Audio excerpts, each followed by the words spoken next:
Around the world and across Nigeria, if you just joined us or you're still with us, it's still Enterprise Friday here on Enterprise Television. Now, our main conversation. A new terror group, Lakurawa, which loosely means the recruits, has emerged in northwestern Nigeria, exploiting security gaps created by the recent military coup in neighboring Niger.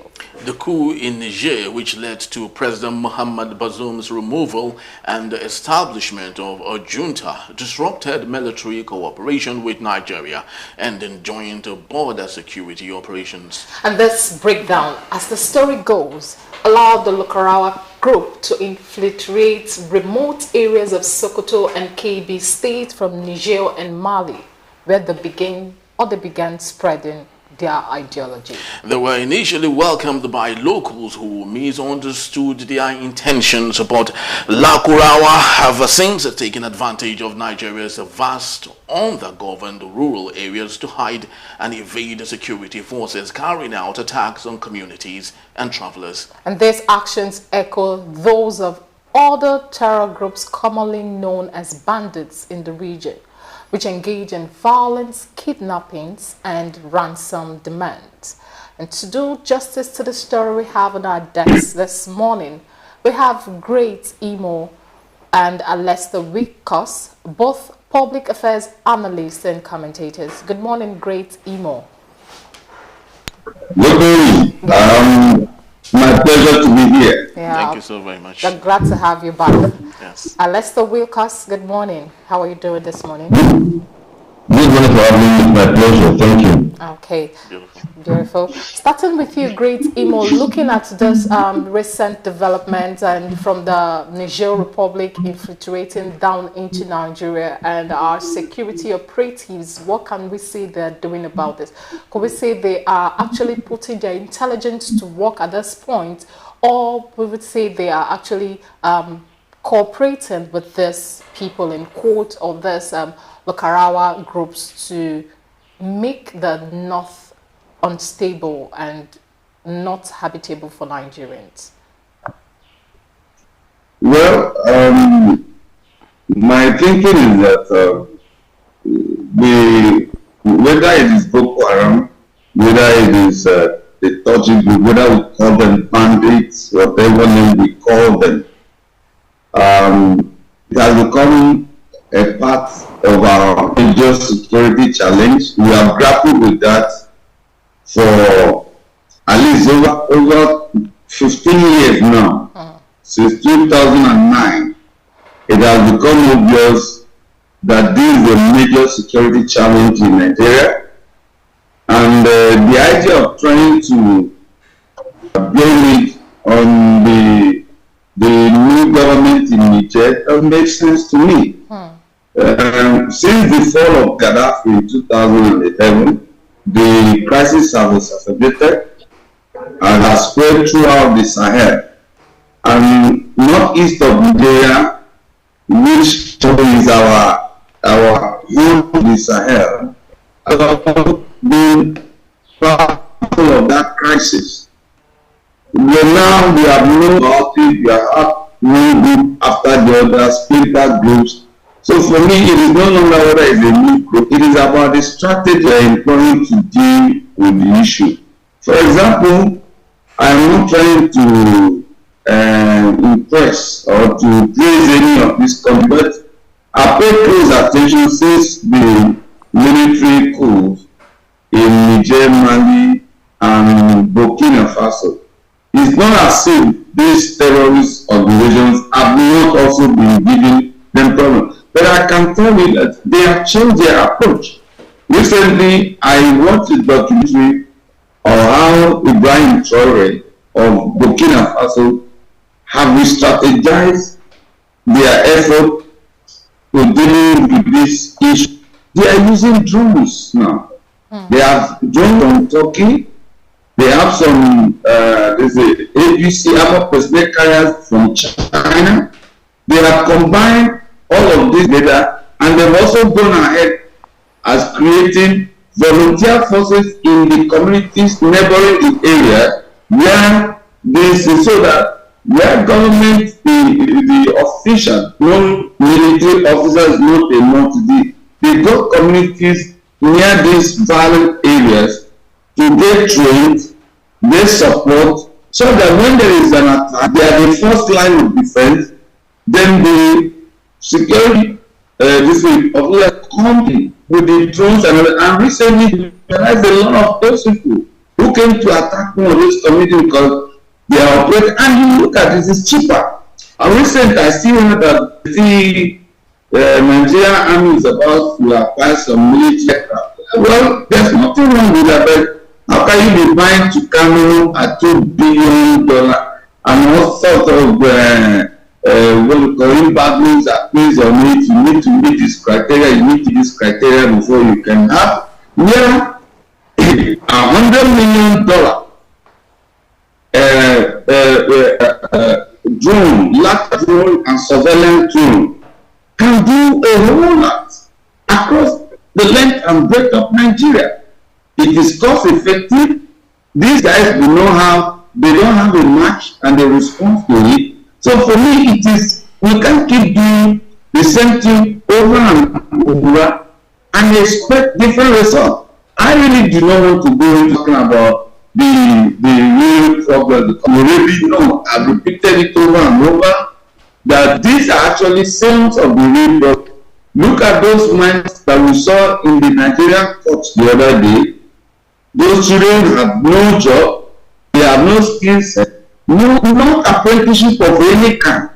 And at 14, at 15, it's so prudent to just carry it, they don't know what it is all about. But the reality is that these people are grow up to become the adults without any job, without any skill, without education, and without work. So it becomes an easy recruitment for the terrorist groups that we are talking about. Now, that is why even when we manage to kill the founders, the top leaders, they imagine that groups keep coming because it is a job. So why we happen with the immediate? What is Nigeria doing to forestall the outbreak of this kind of the future? Because over 24 years old out of school right now, they are children without hope. They are Nigerians of the future without hope.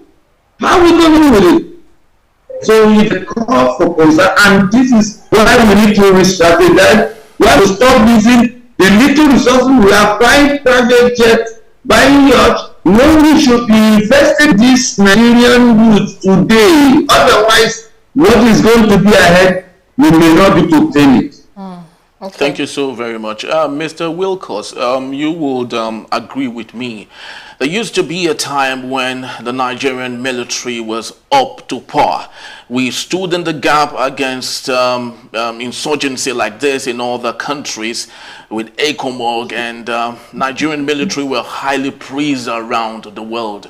But most recently, we've seen a couple of months, we equally had a show here on Enterprise Television where the Nigerian military were killed in their numbers in Katsina State, and they had to leave the entire community for insurgents to take over. Do you think the current Nigerian military have the technical know-how, kinetic and non-kinetic dexterity to govern and safeguard Nigeria? Thank you very much, and let me also thank my brother and my friend for his brilliant. Good to see you. Long time. Nice to meet you, my brother. Yeah. So let me say this: we cannot but continue to see our military as our national assets at every point in time, and we must understand their people because these are men and women that are of like passion according to the Bible. They have flesh, they have blood, they are people's family, they are people's brothers, they are people's sisters, they are people's sons, they are people's uncles and their nieces and aunties. So our military is our national asset and national pride. There is no, at no point in time will I come anywhere to delegate the military. But the fact remains that, unfortunately, in recent past, the military has been dragged through the mud by various reportage of various activity. I'm not saying they are saint, I'm not saying they are perfect, but there are various reportages that portray them in a very bad light, and for me, that is quite unfortunate. Yes, there are a lot of bad eggs in the military. We've seen where we've had stories, incidences where the top echelon have not displayed what they are supposed to do. The embezzle funds made for the rank and file. We've seen incidences, we've had stories, we've seen reports where money for arms were being diverted, stolen, where the front line, the rank and file are demotivated to not to face the reality of what is happening. There was a video that I saw in when this incident occurred in the northeast, where Nigerian military were running from terrorists, running and carrying them out. In fact, I couldn't sleep that day. In fact, whenever that picture reflects in my mind, it gives me those people. But of course, like I said, they're humans.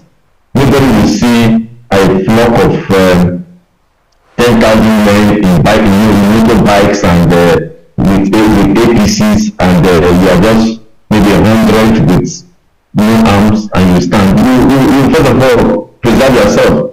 Let us not forget the fact that today what we are facing is not a conventional war, and I think that there's a difference between conventional war and non-conventional war.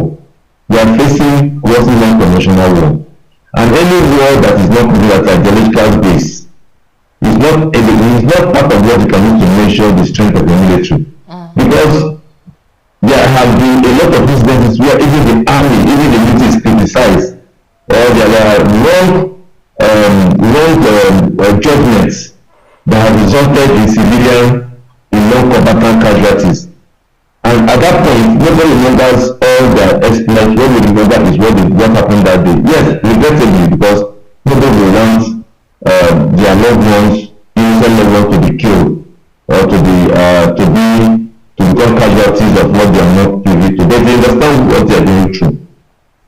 So that's a lot of the fact that the military remains and Nigerian military is one of the best. Because if today there is anything anywhere in Africa, any peacekeeping, our military men will still be called upon. But of course, domestically, we should know the kind of problem that they are facing.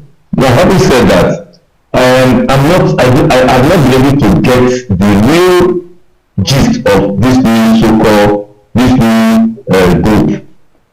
I've not been able to get the gist of it.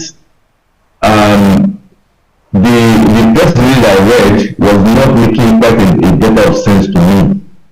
And the truth of the matter is, if at any point in time, Nigeria is a vast country, let me just say that, Nigeria is a very vast country. If we are not able to manage our borders together with citizens are the first line of defense. How do these people gain foothold in any part of Nigeria that they've gotten foothold in? Because in this part today, maybe a few rob the here and there, and then you begin to gain ground. And then what are the locals doing? Because even if you bring the entire military apparatus we have, the entire military men we have in Nigeria, and put them side by side, so what they do, you consume all of them. Because I'm not sure, I think our number is about 300, it's less than 300,000 military men in Nigeria. I can't remember the number now. I think police is the highest, which is like 500,000. The army is about 100 or thereabouts. You know, so even if you put all of them in one spot, they can't police every corner. And we need to be empathetic about our country. We need to be empathetic about them and encourage them to be better, to serve us better. Each time there is a military casualty, we don't report it with empathy on the life of those that have made their life for us. Okay, let's start. Sorry to cut you short. You said we should be empathetic and try to encourage them. Now, I ask, how can Nigerians do this? How can we encourage them to do better? Yes, if you look at the reportage of how the Americans, CNN and so report about their military operations, and either you're a Democrat, you're a Republican, you're either a Democrat, or a Republican, or a independent, or a Green. The moment it involves our military, everybody's one. If a military man is killed in the operation, the entire mourns. And if the military succeeds in the operation, the entire nation rejoices. But what do? And I'm being honest here. We sometimes backlash them. We mock their deaths. Sometimes we mock it. And the reportage is, Boko Haram killed 200 military men and they are hiding it. It's not 200, it's 1 million. Just like that. It gives me these people, because number one, like I said, these are our brothers. They are people's husbands, they are people's fathers, they are people's uncles, So if we lost one in any attack, they are doing a job that we cannot do. They are sleeping, they are on the road, they are on the field, they are on the highways, they are in the forest. So we must see them as our assets. And anyone can encourage them. We must know when we lost any military man. Because they are doing a job we have refused to do. All right. Thank you so much. Yeah. So any day they find themselves in the theater of operation. Like I said, there's a lot of bad eggs, a lot of bad things that's happened to the military that have motivated them. People have stolen military phone, people have used military phone to acquire personal assets, and generals have done that. We've seen the stories. It does not preclude the fact that this is our national asset, the only thing we have that we can be proud of, and that's our military. Thank you so very much. Mr. Imo, I think it's very important that I draw from Alexa on this particular matter. It takes so much to train one single army. Hence, when we lose such an army, it's a total devastation. But of course, let's narrow it to what you talked about, and that is pivotal, based on leadership. You talked about miners that we saw on national TV that equally brought shame upon our country and how that they are recruited. But of course, let's take a look at them from the inefficiency of leadership in this country. We have a minister of defense that of course is alleged to had some sort of romance with insurgents, who is still serving with this cabinet. How do you think we can nip this issue in the bud when we have people who are in sympathical and empathize with insurgents allegedly in Nigeria? Imo. Thank you for that question, because I think about 2 days ago I had this conversation with a group of senior citizens who are quite exposed and older than me. It was a long night to demonstrate and heated. We actually came to the conclusion. I said, as a younger person, I've refused to be excuses for the failure of leadership in Nigeria. And it's a fact to me that any person of certain age can actually absorb the leadership of this country. Starting with, I always say, societies rise and fall on the author of leadership. When you read Lee Kuan Yew's book, From Word to First Word, I used to have this image of Singapore at its infancy as a nation. It's a country that was not desired because it was part of Malaysia. And at the time, the leaders of Malaysia felt that Singapore, being part of Malaysia, was a burden to the nation. That is how poor they were. That is how unwanted they are. Sometimes some try to say, Singapore is a small country. I say, no, it is not in size. What are the similarities? Singapore is a multi-ethnic society. People know. It's a country, there are Malays, there are Indians, there are Chinese, and all split up tribes that make up and enforce Singapore. No mineral resources or no natural resources of the area. The only thing that was like a natural asset left in Singapore was that it was a ship dockyard where the two ships were under the owner of this thing. When they departed, the dockyard became an abandoned site. That was the only thing possible. When Lee Kuan Yew took over, he went across the countries of the world to want to find out what can make a success vision and how they can be supported. He also came to Nigeria. If you can find out what he said about Nigeria, how Nigerian leaders then at Federal Palace Hotel, their breakfast table was filled of all manner of things. One tin of milk, one jug of milk, multiple sizes of bread, and they only chew a loaf, and the rest will go. Nigerians were acting like kings and buffoons, when the resources of the nation. At the time, we had a leader who said Nigeria's problem was not money. Now, the problem was not of this cartel. But since Nigeria found itself in this crisis, the country leadership is still acting as though they are ignorant of what is happening in Nigeria.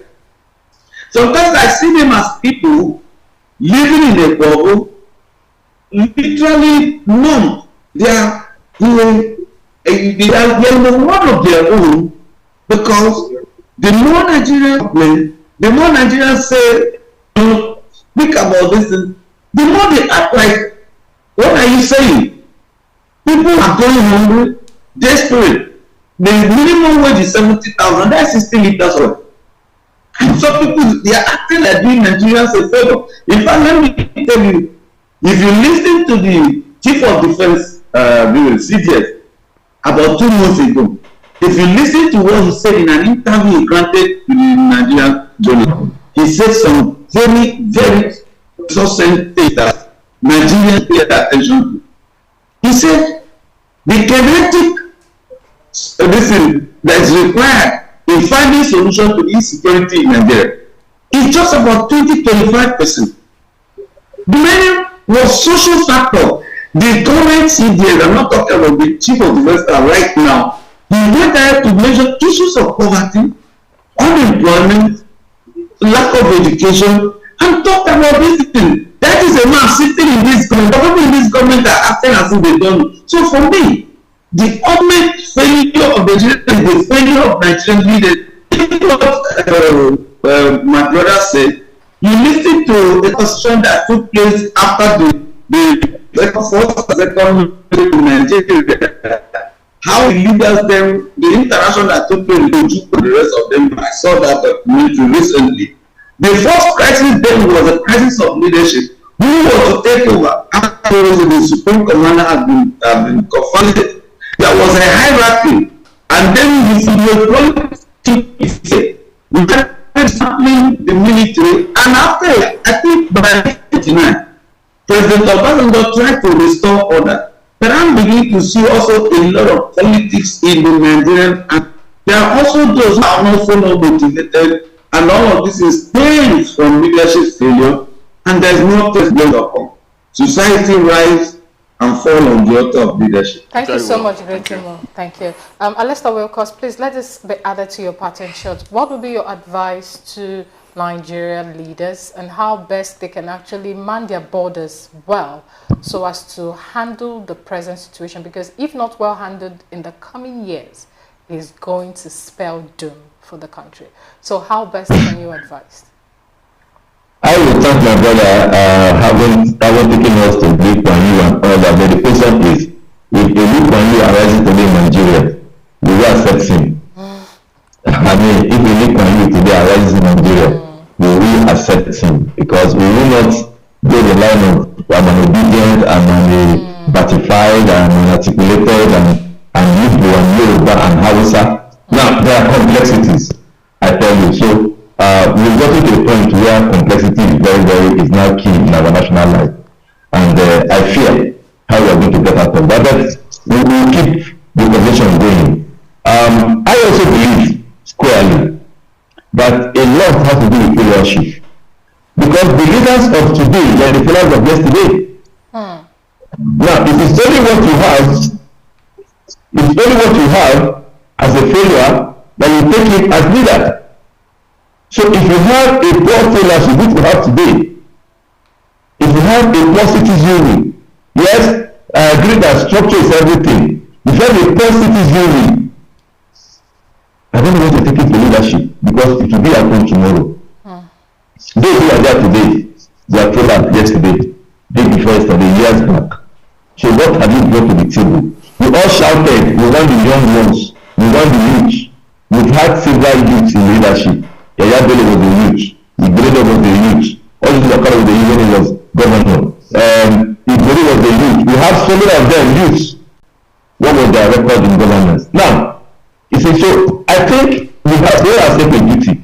My brother talked about a lot of unemployed youths and all whatnot. Have you ever sit down, my brother, talked about the unbridled population explosion that we are solution ourselves in this country? But population is an advantage. Have you ever talked about that? Unbridled population explosion where we survive ourselves, that's not leadership. The way the birth rate in Nigeria, now, why do you have Amajuris all over the world? Nigeria is, yes, the north is Islamic. But how many Islamic countries behave like the northern Nigeria? The south is a Christian country, mainly Christian country. How many Christian countries behave like, in terms of production, like Nigerians do? Our population doubles almost every time. Go and check the records. And so when you have such, so you are not helping yourself. You are not helping yourself. You are shouting hunger. You cannot feed 5 children. You are having 8. In this time, when we are shouting of hunger, go and see the rate of pregnancies either by adults and children, teenagers and adults. Some are in their 5th, 6th pregnancy. In this time, under all leadership. So we have a challenge, my brother. If we keep on the blame game, you see, when you are in the pit, the first thing to do is to stop digging, so I can find a way out. Nigerians, we are still digging ourselves into more economic problems. But talking about the borders, I think we need a military that is more focused. We need a reform in information ability. Yes, everybody wants to come and see what the president do and get richer and do more and try to get more than the predecessors. But there must be a break. And the president needs to come up and show leadership in terms of, as commander-in-chief, in terms of how to rein in corrupt elements. Corruption is our main problem. Mismanagement is our main problem. Funds mismatch, funds allocation and investigation is our main problem. And until we look at these things, until we begin to see ourselves, what do we want out of it? Is it not to do 4 years and go away, or to leave a legacy that will outlive everybody, like Lee Kuan did, like other people did in other part of the world? That's all we need at this time, and it's everybody's responsibility. Let us do that, be a good ruler, and we'll be a better leader. Thank you. My parting word, may God bless Nigeria, and may God continue to protect our troops. Thank you. Thank you so much. Great Timo, can we get your parting shot in 60 seconds, please? Well, also my purpose on the point as if I would say that the problem Europe is grappling with demographic issues. Russia is the last country with over 100 million. Their biggest challenge today is population. The problem is the population not take out of it. The problem, I said, it is the leaders that write the vision down. Psychology of questions tells you that that changes the nation. All of these great countries, from Thailand to China, and put the foot down and get the nation of vision. We don't even have. How can we be a country discussing the basis of tribe and people? So there is no national vision. What's the national philosophy? And without leadership, that cannot be followership, because there must be structure, order, there can be establishment, and then there can progress. That is the ultimate. Without it, you can't have progressive society. Okay. Thank you so much. Thank you so very much. We truly do appreciate you, Joma. You know, Lester talked about population, and in Europe, just like Imo did say, their biggest problem is their population is dwindling. In fact, that's the reason they are asking people to come into their country so they can, you know, mop up their economy and grow. In other countries, China, India, it's about 1 billion plus. Population for them is an advantage. I think it still boils down to policies. If our leaders, our future futuristic, understand our population will grow, create policies that will meet up to such population, I think it will end all of the issues that we have in Nigeria. True. If you ask me. All right, thank you so very much, gentlemen. We truly do appreciate you for today, and that's just about the size of our package today, isn't it? Yeah, that's the size of our package. I want to say a very big thank you, Alester Wilkers. Thank you so much, Great Timo, for your time. And I want to say a very big thank you to you, our amiable viewers. Thank you for always tuning in. Remember, if you have not subscribed, remember to subscribe, and you can visit our website at www.enterprisetvnews.com. and visit all our social media platforms at Enterprise TV7. So we'll come your way again. I'm Choma Okohe. And I am Henry Ngubike. We'll see you tomorrow. Bye-bye. Bye.